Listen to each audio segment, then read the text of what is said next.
कोणत्याही गुरुवारी इथे ठेवा एक सुपारी. सर्व इच्छापूर्ती 100% एका दिवसात पूर्ण होईल.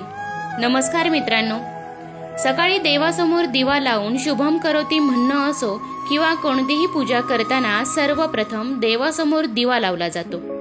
एक दिवशी नित्यपूजा झाल्यानंतर निरंजनाने ओवाळून उदबत्ती कापूर लावला जातो. आता मूल जन्माला आलं की 11व्या किंवा 12व्या दिवशी नामकरण करण्यात येतं. नामकरण करतानाही पाण्याची ही पूजा केली जाते. मग बाळाला आईला ओवाळणं केलं जातं आणि नंतर जावळ काढणं असो, वाढदिवस साजरा करणं असो, औक्षण करत असताना देखील या सुपारीचा वापर हा होतोच. आता या सुपारीचा उपाय तुम्हाला कशासाठी करायचा आहे? नोकरी व्यवसायामध्ये तुम्हाला प्रगती मिळत नसेल किंवा व्यवसायामध्ये वाढ होत नसेल, तर व्यवसायामध्ये प्रगती होत नसेल किंवा बऱ्याचशा मुलामुलींचं खूप दिवसांपासून लग्न जुळत नसेल आणि त्याचबरोबर तुमच्या संपत्तीमध्ये सुद्धा वाढ होत नसते, म्हणजे असलेली संपत्ती टिकत नाही, कोणत्या ना कोणत्या मार्गाने ती बाहेर जाते.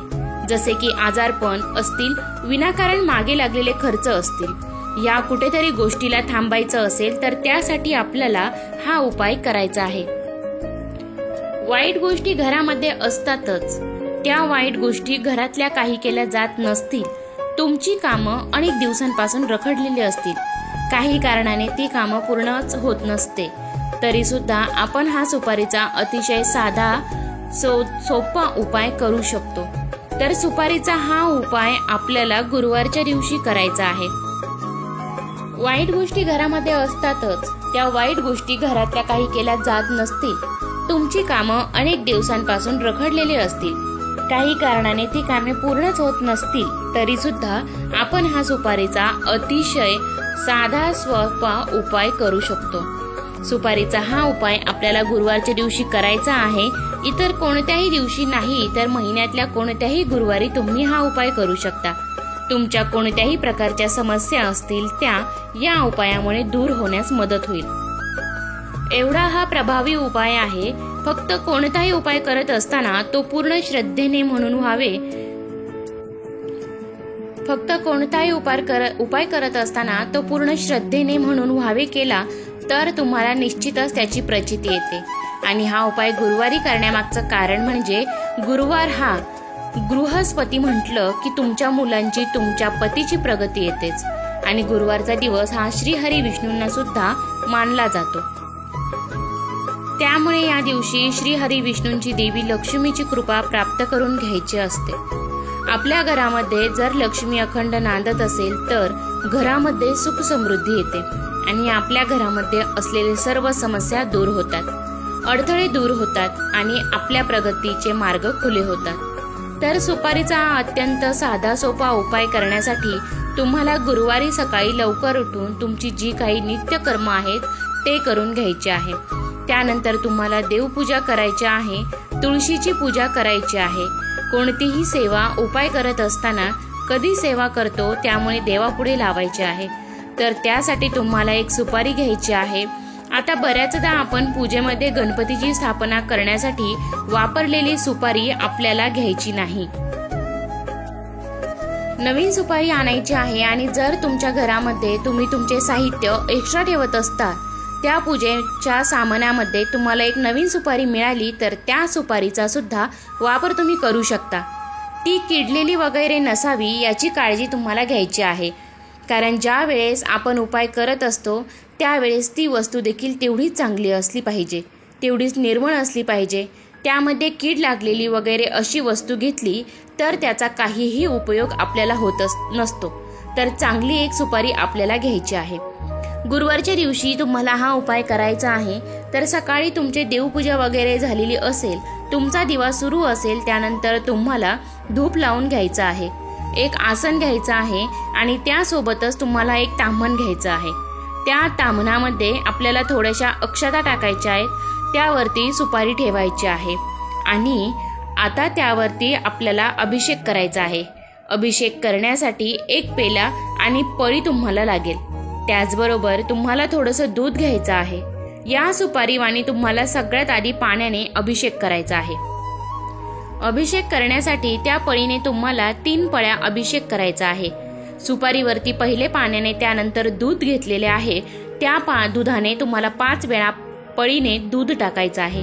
सुपारीवरती आणि त्यानंतर परत पाण्याने स्वच्छ अभिषेक करायचा। सुपारी स्वच्छ धुवून घ्यायची आणि त्यानंतर तुम्हाला ती पुसून घ्यायची आहे आणि तुमच्या देव्हाऱ्यातच ती सुपारी तुम्हाला एखाद्या चौरंग असेल तर त्या चौरंगावरती ठेवायची आहे।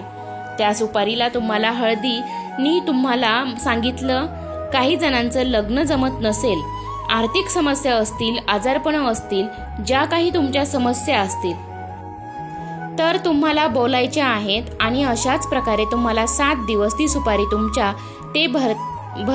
घरातच ठेवायची आहे। रोज तिची अशाच प्रकारे पूजा करायची। रोज तुम्हाला सांगितल्याप्रमाणे अभिषेक करायचा आहे आणि पंचोपचारिक पूजा करायची आहे। त्यानंतर 7 दिवस तुम्ही पूजा विधी केली, 7 दिवस तुमची इच्छा त्या सुपारीजवळ सांगितलेली आहे। गुरुवारच्या दिवशी तुम्ही हा उपाय केलेला आहे तर 7 दिवसानंतर म्हणजेच 8व्या दिवशी म्हणजेच गुरुवारी तुम्हाला ती सुपारी तुमच्या तिजोरीमध्ये ठेवायची आहे। तिजोरीमध्ये ठेवत असताना तिला वारंवार स्पर्श होणार नाही याची काळजी तुम्हाला घ्यायची आहे। अशा ठिकाणी ठेवा जिथे तुम्हाला तेच हात लागणार नाही।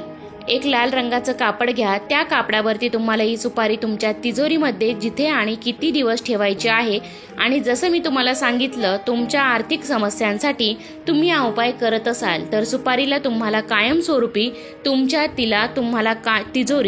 तिला कायमस्वरूपी तिजोरीमध्ये एक स्थान द्यायचं आहे। त्यामुळे तुमच्या आर्थिक समस्या दूर होतील, तुमच्या घरामध्ये लक्ष्मी स्थिर राहायला सुरुवात होईल।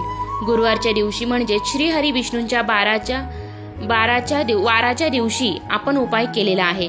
श्री हरी विष्णूंची कृपादृष्टी तुमच्या घरावरती राहील, त्यामुळे जिथे श्री हरी विष्णूंची सेवा केली जाते सुपारी काही दिवसानंतर तुम्हाला असं वाटलं की खराब झालेली आहे त्यावेळेस तुम्ही ती पाण्यामध्ये प्रवाहित करू शकता। अशाच प्रकारे गुरुवारच्या दिवशी दुसरी सुपारी आणायची जी वर्षभरानंतर 6 महिन्यानंतर तुम्हाला खराब झालेली आहे। त्यावेळेस तुम्ही ती सुपारी अशाच प्रकारे उपाय करून परत तिजोरीमध्ये तुमच्या समस्या सांगून ठेवू शकता। त्यामुळे तुम्हाला निश्चितच तुमच्या घरामध्ये फरक जाणवेल, तुमच्या ज्या काही समस्या आहेत त्या दूर झालेल्या दिसतील। एवढा हा प्रभावी उपाय आहे। आता त्या सुपारीला आपल्याला स्पर्श करायचा नाही तर अशा ठिकाणी ठेवा जिथे हात लागणार नाही व चुकूनही एखाद्या वेळेस तुम्ही काही सामान ठेवत असताना वगैरे हात लागलास तर त्यामध्ये मनात कुठलीही शंका आणायची नाही, पण जाणून बोलून तुम्हाला त्या सुपारीला स्पर्श करायचा नाही। तर ही एक काळजी तुम्हाला सुपारीचा उपाय करत असताना करायचा आहे। तर मित्रांनो, तुमच्याही जर अशा काही शंका असतील तर सुपारीचा हा उपाय नक्की करा। जर काही अनुभव आले तर कमेंटमध्ये नक्की सांगा आणि जर तुम्ही चॅनलवरती नवीन असाल तर चॅनलला सबस्क्राईब करायला विसरू नका। धन्यवाद।